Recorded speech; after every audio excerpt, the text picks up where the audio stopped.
आज का जो हमारा टॉपिक है बहुत इंटरेस्टिंग टॉपिक है, बहुत इंपॉर्टेंट टॉपिक है।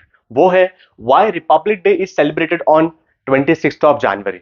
तो हर साल हम 26 जनवरी को ही रिपब्लिक डे क्यों मनाते हैं, और इसके पीछे की हिस्ट्री क्या है, इंपॉर्टेंस क्या है। एज एन इंडियन ये हमारी रिस्पॉन्सिबिलिटी बनती है, जिम्मेदारी बनती है कि हम इसे समझे, ये टॉपिक को समझे, ताकि हम अपनी इसे और अच्छे तरीके से फुलफिल कर पाए।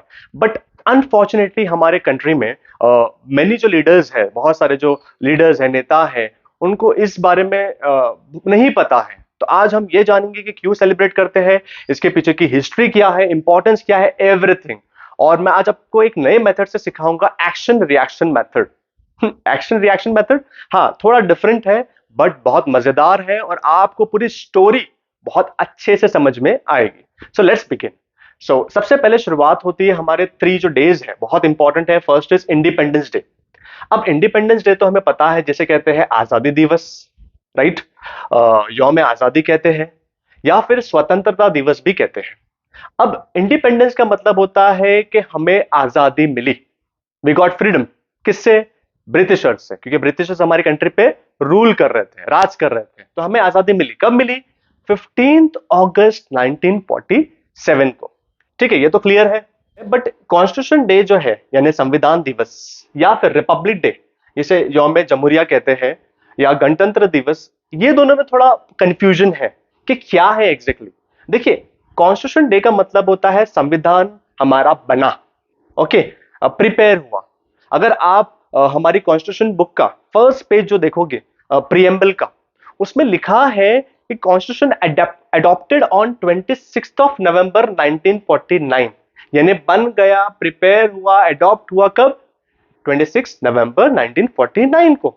बट क्वेश्चन ये है कि जब बन गया तो उसी दिन हम रिपब्लिक डे क्यों नहीं बनाते? क्योंकि रिपब्लिक डे तो हम कॉन्स्टिट्यूशन के बारे में बना रहे हैं, हमारा कॉन्स्टिट्यूशन बना उसके बारे में बना रहे हैं, तो क्यों नहीं बना रहे हैं 26 नवंबर 1949 को, और रिपब्लिक डे 26 जनवरी 1950 को हम क्यों बना रहे हैं? देखिए, रिपब्लिक का मतलब समझते हैं हम। रिपब्लिक का मतलब होता है एक ऐसी गवर्नमेंट जहां लोग अपने राजा को, यानी गवर्नमेंट को सेलेक्ट कर रहे हैं बाय सिटीजन ऑफ पीपल। अब तक ऐसा हो रहा था हमारे इंडिया में कि राजा का बेटा राजा बन रहा था, राइट। लेकिन अब रिपब्लिक जो हमारा कॉन्स्टिट्यूशन बन चुका है, तो अब राजा का बेटा राजा नहीं बनेगा। अब कॉमन जो पीपल है वो अपने गवर्नमेंट को इलेक्ट करेंगे, इलेक्ट करेंगे, ओके, बाय वोटिंग। तो 26 जनवरी 1950 को ये रिपब्लिक डे क्यों मनाया जा रहा है, इसका इंपॉर्टेंस क्या है 26 जनवरी का, वो हम समझेंगे। तो अब आते हैं हमारे एक्शन और रिएक्शन मेथड की तरफ। समझते हैं इसका इंपॉर्टेंस 26 जनवरी का।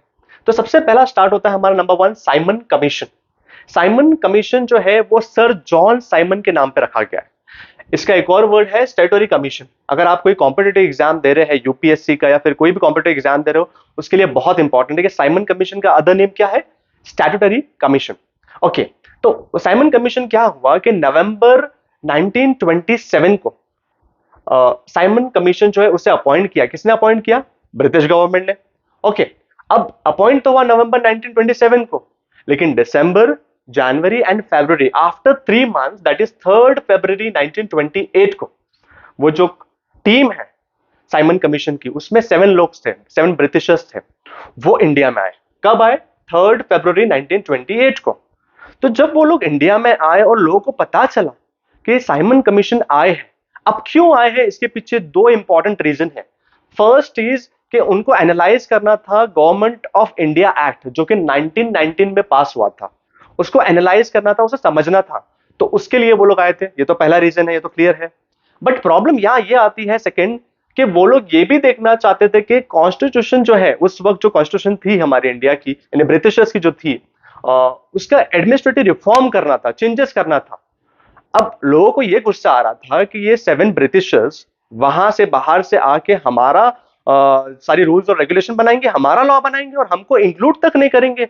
तो वो लोग ने प्रोटेस्ट करना स्टार्ट किया। प्रोटेस्ट का सिंपल मतलब होता है लड़ाई, या फिर हम विरोध करने लगे कि हम ऐसा नहीं होने देंगे। Simon go back, Simon go back. आपने हिस्ट्री की बुक में इसका फोटो तक देखा होगा, साइमन गो बैक का नारा लगा रहे हैं, फ्लैग लेके या फिर पोस्टर लेके जा रहे हैं। तो वो हुआ, साइमन गो बैक का नारा लगा। अब ये साइमन कमीशन जो आने का जो इंटेंशन था, वो फुलफिल नहीं हो पाया। तो ये एक्शन था। अब इसका रिएक्शन देखेंगे। तो जब ये लॉर्ड बर्कनहेड जो है, इनको पता चला, जो कि बहुत हायर पोजीशन पे थे, वो जो थे दैट इज लॉर्ड बर्कनहेड, उन्होंने ये बोला कि हमने भेजा और आप लोग वो काम नहीं कर पाए ये इंडियंस की वजह से। तो उन्होंने एक बहुत खराब बात बोली, जो कि ये कहा कि उन्हें कि Indians were not capable to draft a constitution. इन इंडियन में काबिलियत ही नहीं है, ये वो है नहीं केपेबिलिटी कि वो अपना कॉन्स्टिट्यूशन खुद बना सके। ऐसा किसने कहा? लॉर्ड बर्कनहेड ने। उसने चैलेंज कर दिया कि आप कोई भी अपना कॉन्स्टिट्यूशन ड्राफ्ट करके बताओ। अब जब ये इंडियंस को पता चला तो इंडियंस को भी बहुत एकदम दुख होने लगा और एकदम जोश में हो चुके। लेकिन उसने कंडीशन रखा लॉर्ड बर्कनहेड में कि आप कॉन्स्टिट्यूशन ड्राफ्ट करते वक्त सारे लोगों को दिमाग में रखना, यानी हिंदू, मुस्लिम, क्रिश्चियंस या जो भी कास्ट, सब कास्ट है, एवरीथिंग। आपको ऐसा नहीं सिर्फ अपने बारे में सोचना है, आपको सबको इक्वली ट्रीट करते हुए ही अपना कुछ ड्राफ्ट करना है। अब ये ड्राफ्ट देखो हमारे लिए नहीं बना रहे हैं, ये खुद के लिए बना रहे हैं, because they were ruling our country. तो इसमें कोई हमारा वो नहीं है कॉन्स्टिट्यूशन, बट उनके ही वर्किंग के लिए उन्हें बनाना था। लेकिन हमें अपना देखना था कि हमारा भी कुछ हो, राइट? ओके, नाउ अब इससे क्या हुआ, लॉर्ड बर्कनहेड चैलेंज की वजह से जो नेहरू है, अब यहां पर नेहरू कौन है? यहां जवाहरलाल नेहरू के जो फादर है मोतीलाल नेहरू। मोतीलाल नेहरू जो है वो कांग्रेस के सीनियर लीडर थे उस वक्त। तो उन्होंने एक कॉन्फ्रेंस बुलाई, सारे पार्टीज को बुलाया, और जो कि वो सीनियर लीडर थे और कांग्रेस पार्टी सबसे बड़ी पार्टी थी उस वक्त। तो उन्होंने लीड किया और उन्होंने बताया कि अब हम मिलकर कुछ कॉन्स्टिट्यूशन के बारे में सोचेंगे या ड्राफ्ट करेंगे। ये स्टोरी है 1928 की। तो ये जब उन्होंने कॉन्स्टिट्यूशन के बारे में सोचने लगे तो वो लोग ने क्या किए, ये एक रिपोर्ट बनाई, और वो रिपोर्ट का नाम था नेहरू रिपोर्ट 1928। वो रिपोर्ट में उन्होंने क्या कहा कि हमको डोमिनेंट स्टेटस चाहिए। ये वर्ड बहुत इंपॉर्टेंट है, डोमिनेंट स्टेटस। अब डोमिनेंट स्टेटस का मतलब ये होता है कि हेड आप लोग रहो, यानी ब्रिटिशर्स रहो, बट इंटरनल जो लिटिल मैटर्स है, छोटे छोटे मैटर्स है, वो जो है वो हमें रिस्पॉन्सिबिलिटी दो, हमें वो पावर दो कि हम ले सके, जैसे कनाडा और ऑस्ट्रेलिया में आपने दिया है वैसा। तो ये बात चली डोमिनेंट स्टेटस के बारे में। बट डोमिनेंट स्टेटस, ये जो नेहरू रिपोर्ट, ये जो सीनियर लीडर्स ने ये बात कही, तो इसका एक्शन का रिएक्शन ये हुआ कि जो यंगर जनरेशन जो लीडर्स है, यानी जवाहरलाल नेहरू, यानी मोतीलाल नेहरू, जो पार्टी जो टीम बनाए उन्होंने, जो कांग्रेस लीडर के सीनियर मेंबर थे, उनके ही बेटे जवाहरलाल नेहरू और सुभाष चंद्र बोस, वो बहुत गुस्से में हो गए कि हमको डोमिनेंट स्टेटस चाहिए ही नहीं। क्यों नहीं चाहिए, क्या चाहिए? एंड उन्होंने खुद की अपनी एक पार्टी बनाई जिसका नाम था independence for India league, formed with in Congress, Congress के अंदर ही बनाई उन्होंने खुद की अपनी पार्टी। और ये पार्टी का मेन इंटेंशन था कि डोमिनेंट स्टेटस नहीं चाहिए, हमको पूर्ण स्वराज चाहिए। देखो, पूर्ण का मतलब होता है कंप्लीट, और स्वराज का मतलब होता है फ्रीडम, यानी कंप्लीट फ्रीडम चाहिए हमें, कंप्लीट इंडिपेंडेंस चाहिए, जो कि बहुत अच्छी मांग थी। क्योंकि उनको पता था कि अगर आज हमने समझौता कर लिया तो आने वाले और 50-100 साल में हमको आजादी नहीं मिलने वाली। तो हमें अपने जिद पे रहना है और हमें कंप्लीट आजादी चाहिए, इंडिपेंडेंस चाहिए, यानी पूर्ण स्वराज चाहिए। तो अब ये रिएक्शन का अब एक्शन ये होगा कि जो अरविंद है, ये लॉर्ड अरविंद है, ये वाइसरी ऑफ इंडिया के मतलब बहुत ऊपर वाली पोजीशन पे थे। उन्होंने ये प्रॉमिस किया कि ठीक है, आपको डोमिनेंट स्टेटस चाहिए ना, हम दे देते हैं। उनको समझ में आ गया कि अब देना ही बेहतर है, नहीं तो ये यंगर जनरेशन जो लीडर्स है वो लोग छोड़ेंगे नहीं। तो उन्होंने बोला ठीक है, हम डोमिनेंट स्टेटस देने के लिए तैयार हैं। ठीक है, तो ये अरविंद डिक्लेरेशन है। ये डिक्लेरेशन जो है वो अक्टूबर में किया गया 1929 में, इसलिए इसको दिवाली डिक्लेरेशन भी कहा जाता है, क्योंकि उस वक्त दिवाली का टाइम था। ओके, तो that is very important for your examination. अब आते हैं नेक्स्ट पॉइंट कि अरविंद ने जो डिक्लेयर किया उसका अब रिएक्शन क्या होगा। उसका ये रिएक्शन हुआ कि वो रिजेक्टेड हो गया, यानी उनकी जो बात है वो खाली चली गई। तो क्यों खाली गई? क्योंकि उस वक्त न्यूली पावर जो एक पार्टी आई थी ब्रिटेन में, जो कि कंजर्वेटिव पार्टी थी, उनका यह कहना था कि ये डोमिनेंट स्टेटस भी मत दो, जैसा चलता है वैसा चलने दो, nothing, no changes, okay, no dominant status. तो अब अरविंद भी कुछ नहीं कर सकते क्योंकि वो पूरी पार्टी मिलके उनके अगेंस्ट में है। तो वो हमारा जो डोमिनेंट स्टेटस का था वो तो चला गया, रिजेक्ट हो गया, राइट? अब आते हैं फिर एक्शन की बात करेंगे। अब ये जो एक्शन है that is very very important, बहुत इंपॉर्टेंट है for examination and for our life.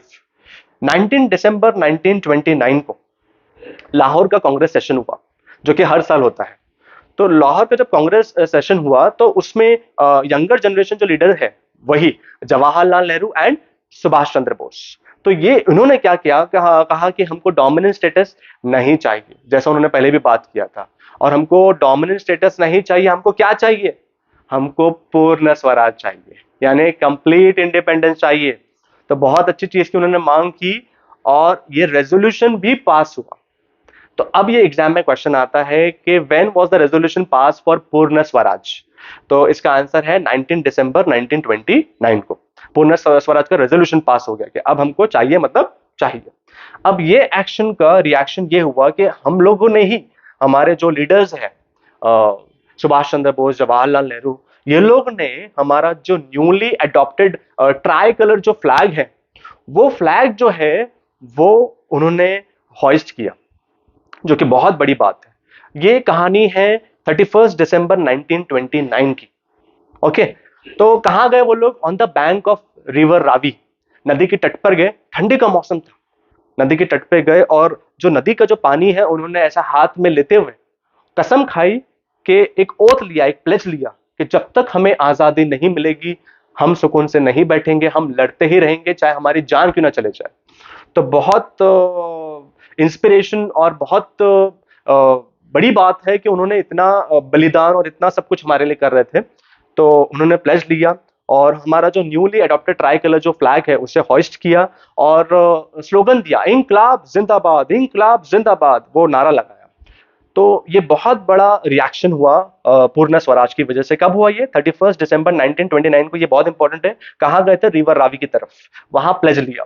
ठीक है, उसके बाद ये जब 31 दिसंबर 1929 को तो हमने फ्लैग हॉइस्ट कर लिया, लेकिन अब ये लोग ये सोच रहे थे कि अब हमें बहुत बड़े स्केल पे सबको बताना चाहिए। किसके बारे में, वही पूर्ण स्वराज जो रेजोल्यूशन पास हुआ उसके बारे में। तो उन्होंने एक फिक्स किया, first independence day before independence. देखो इसका मतलब गौर से समझना, और first independence day before independence का मतलब होता है कि 15 अगस्त 1947 के पहले की है। तो अनऑफिशियल हम कह सकते हैं सिंपल भाषा में कि अनऑफिशियली हमने डिक्लेयर किया कि हम फ्रीडम हो चुके हैं। ठीक है, तो उन्होंने क्या किया कि सबको अनाउंस किया एवरीवेयर, हर जगहों पे, कि हमें 26 जनवरी को अपना फ्लैग जो है वो हम हॉइस्ट करेंगे और आजादी दिवस मनाएंगे, पूर्ण स्वराज मनाएंगे, जो कि बहुत इंपॉर्टेंट था। ये कब, 26 जनवरी 1930 को। अब आपके दिमाग में क्वेश्चन आएगा कि 31 दिसंबर को तो ऑलरेडी फ्लैग हॉइस्ट हो चुका था, तो फिर 26 जनवरी को क्यों करना पड़ा, क्यों डेट फिक्स करनी पड़ी इंडिपेंडेंस की। देखो उस वक्त जो ठीक है वो लोग ने किया, बहुत अच्छा किया, लेकिन यहां पर इनका इंटेंशन ये था कि हमें सबको बताना है और बहुत बड़े स्केल पे, ग्रैंड स्केल पे करना है, ताकि ये बात ब्रिटिशर्स के कान तक जाए कि हम अब उनके अगेंस्ट में हो चुके हैं, अब हम और बर्दाश्त नहीं करेंगे। तो इसलिए उन्होंने प्रिपरेशन के लिए और सारी ऑफिशियल चीजों के लिए ये डेट चूज की 26 जनवरी। तो 26 जनवरी का इंपॉर्टेंट तो अब हम समझ में आ गया कि हमारा फर्स्ट इंडिपेंडेंस है बिफोर इंडिपेंडेंस, यानी आजादी से पहले पहला इंडिपेंडेंस यही है, अनऑफिशियल वाला, दैट इज वेरी इंपॉर्टेंट। तो 26 जनवरी का इंपॉर्टेंट समझ में आ गया कि स्टोरी के फॉर्म में एक्शन रिएक्शन मेथड आपको समझ में आ गया। अब आते हैं हमारे आगे की कहानी पे। 1930 तक तो हम पहुंच चुके थे, अब हम डायरेक्टली थोड़ा जंप करेंगे 15 अगस्त 1947 की तरफ।